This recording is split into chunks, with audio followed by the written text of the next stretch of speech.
How AI content is flooding the internet. Let's start here. The internet used to be messy.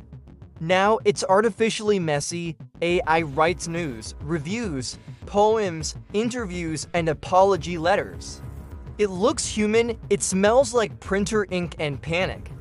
In 2024, dozens of websites got exposed. They published AI-written articles with fake names and stock photo authors. One site created travel guides for places that don't exist.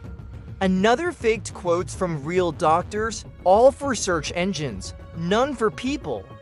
Product pages are filled with AI reviews, 5 stars. Buzzwords like ergonomic handle and seamless functionality, no humans attached.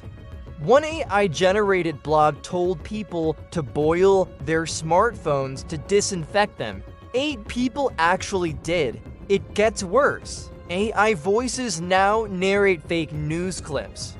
AI faces present the headlines, and if you pause the video, you'll see the smile glitching.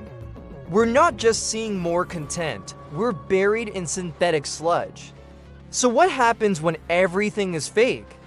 Every voice, every photo, every quote, trust collapses, truth loses. And lies scale faster. The internet isn't dying. It's being rewritten by software with no memory, no ethics, and a deadline every 5 seconds. Soon, the only thing online you can trust is the error message. Subscribe to Outsmart AI, and thanks for watching.